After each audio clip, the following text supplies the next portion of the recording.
Hi, let's discuss the magic system of this world. This is not going to be an in-depth guide because I already have one for Legendborn in which a lot of this stuff is introduced. This is more supplementary of what we learn about all of the magic in this book, specifically what this tells us. So I'm not going to repeat anything I said in Legendborn unless this specifically states it.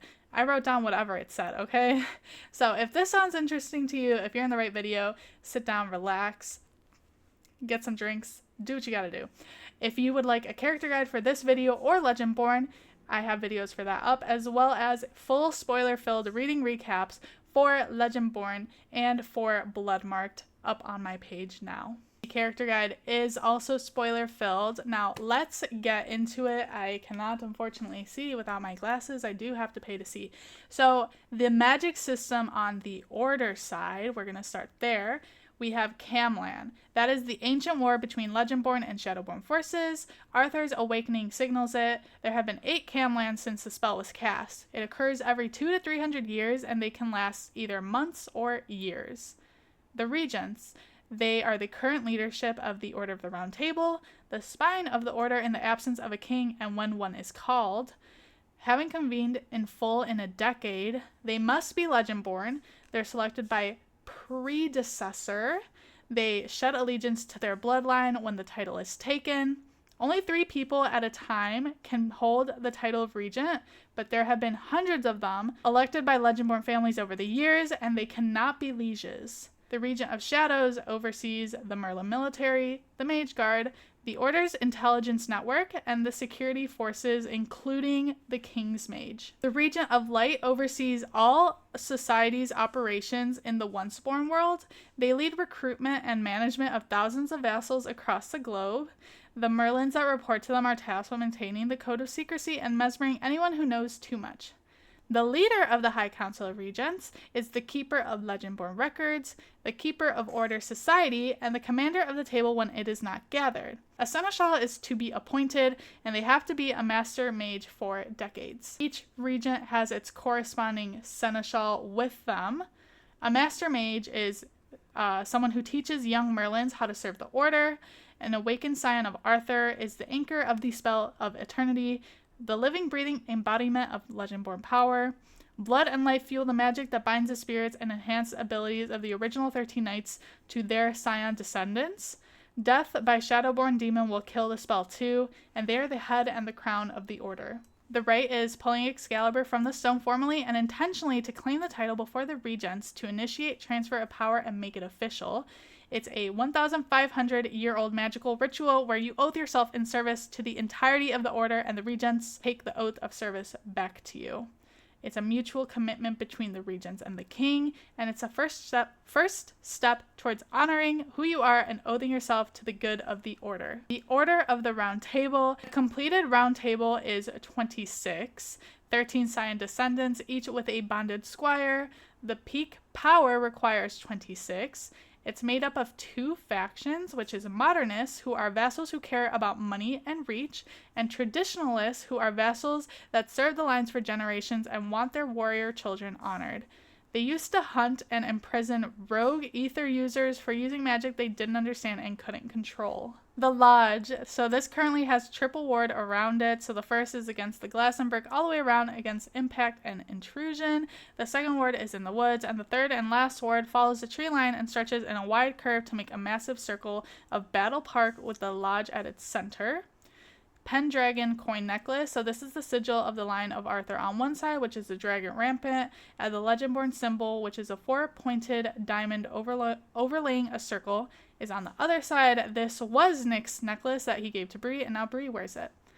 Ether is invisible energy, mutable, ambient element manipulated by will, manipulation defined by the user. Scions and squires limited by knights' inheritances. The only weapon is their knight's chosen weapon. Merlins can cast anything they wish. Bree is the only Legendborn that has wielded Ether as Mage Flame to fight in battle. The wards, specifically in Ether, are the most are invisible to those with sight unless disturbed or attacked. Dome construct is an actual physical barrier. It takes deep mastery over ether constructs to build an indestructible barrier. Extraordinary discipline and focus. Iron negates ether. This is a resource. Living cannot access and use it for free. Concentrated and concocted especially gives humans the sight. A tiny bit of ether gives humans a body buzz.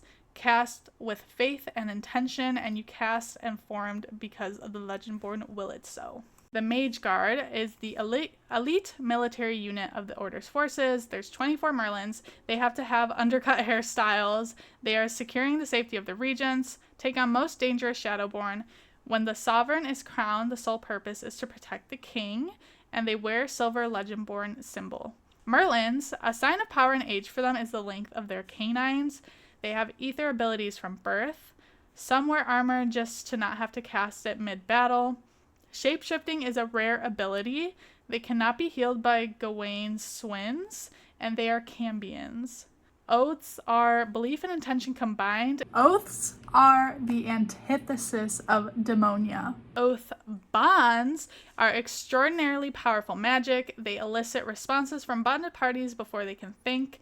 Decisions become instincts. Thoughts become impulses. Unbalanced Cambions, so they are part human, born on the human plane. They don't need human energy or ether to survive. Ether acts like a metaphysical drug, so it dulls their physical plane, decreases stress, drops inhibitions. Demon blood is a small part of their makeup, so a little bit of demon blood is like a drop of rapid dye in a glass of calm water. Demon blood grows stronger as they get older, so the dye spreads everywhere, maybe tints the shade, but never fully turns the water the color it wants to be. And they consume human energy to counterbalance their demon nature. A balanced Cambion is what the original Merlin was, and also what we know that Valak is, and that's rare, and that is from a human and a demon, or incubus, the direct descendant, not descendants later on. Legendborn are the Order's beating heart. They have ether abilities from 16 to 22, and the Legendborn cycle has produced thousands of scions. Abatement, lieges tend to die by 35. The power from the Spell of Eternity burns through their lifespan. Lieges, retired scions and squires, they never lose the bloodlust. Depowered lieges are far more dangerous than most Merlins. The liege network is more worldly than the regents realize. They have more contacts that are off the regents/seneschal's radars. University chapters, we know they don't mingle much. Shadowhold is a place suitable for Merlins who succumb to their blood. Succumbing to the blood means they lose sympathy, kindness, humanity, inescapable desires to create and consume human misery, pain, chaos, and anguish. Siphiang Wakter, they are void cuffs. They're used for securing Merlins. They block the ability to sense or call ether. They're unable to cast ether constructs, forge weapons, or use it to fight and defend when they have the void cuffs on. And the person who put them on is the only person who can take it off. As for the root community, so we know that Bloodcraft and Rootcraft are practitioner ideologies. They are belief systems about how best to use ether.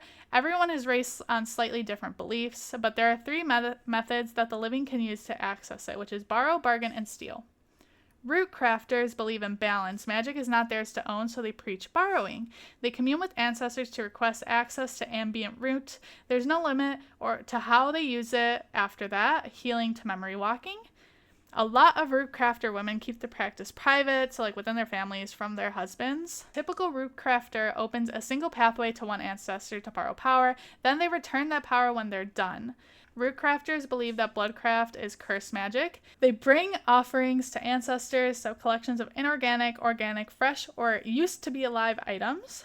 Honors the ancestors with gifts of life. Rootcrafters mid-casting is a direct line to their ancestors. Then we have Bloodcrafted Root/Bloodcrafters. So they believe there is value in binding magic to bloodlines permanently, usually accessing power through theft, and this is what the Legendborn are.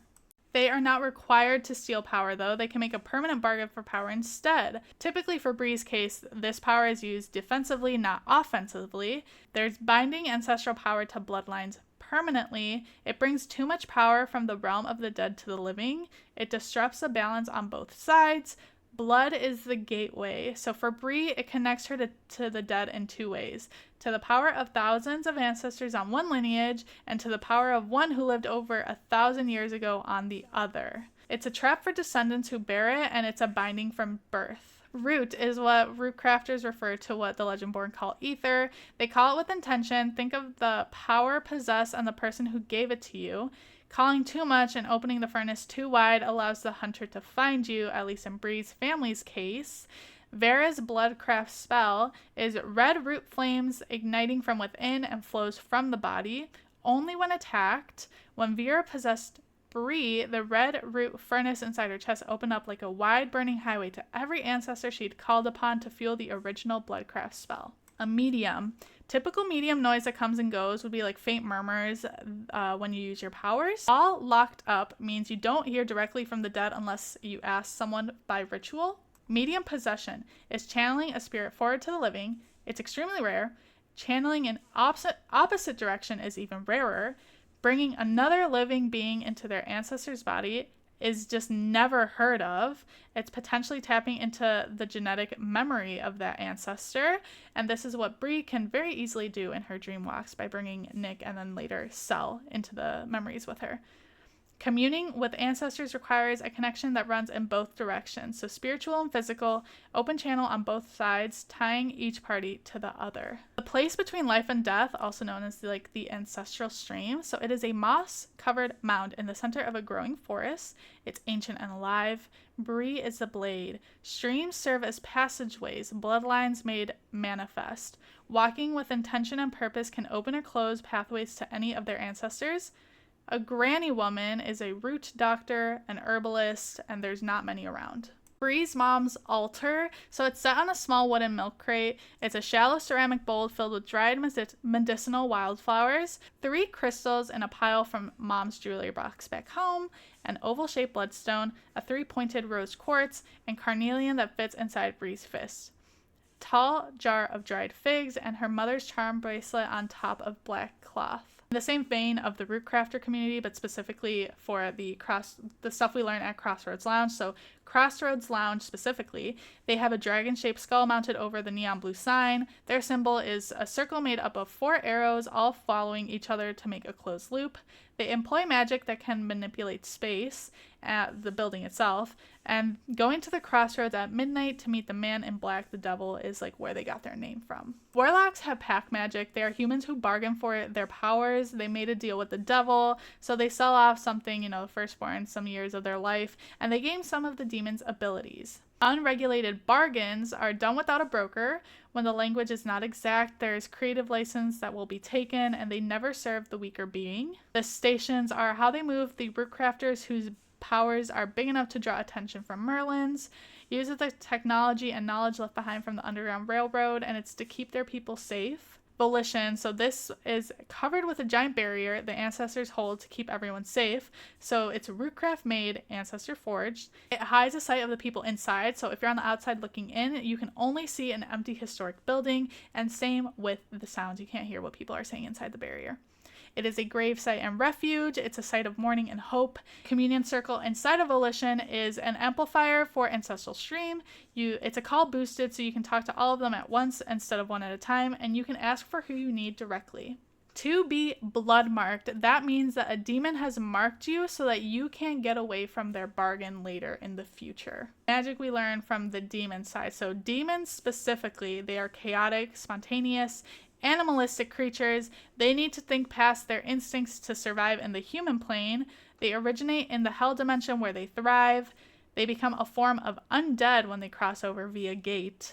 They require 2 metaphysical elements to survive at that point. So human energy, which offers them order through mental clarity. So human emotions, specifically anger and fear. Ether is like food. It provides physical sustenance for them, and they need it to maintain their forms on this plane. Greater demons don't need ether for physical form, but they still need to feed. So they spend all day and all their energy feeding just to get a full meal. Kind of like whales eating plankton. They can't resist a bargain, and they can't break their word once one is made. Once again, we meet hellfoxes. They are called Sydney Ufern in Welsh. Gor Ikel is the strongest and rarest demon. It's the mimic demon, and they have to murder a human to replace them. The Shadow Court is the demon court trapped on the other side that can match the table in numbers and strength. They are beholden to no law and no belief, but their own pursuit of chaos and terror. and the Shadow King's crown is obsidian black, so dark it absorbs light, and the spires are blades of night as long as a man's hand. That is everything we have learned in Bloodmarked that is supplemental to what we know in Legendborn, and I hope this was helpful for you when Oathbound comes out and when the next in the series comes out. I will talk to you later. Bye!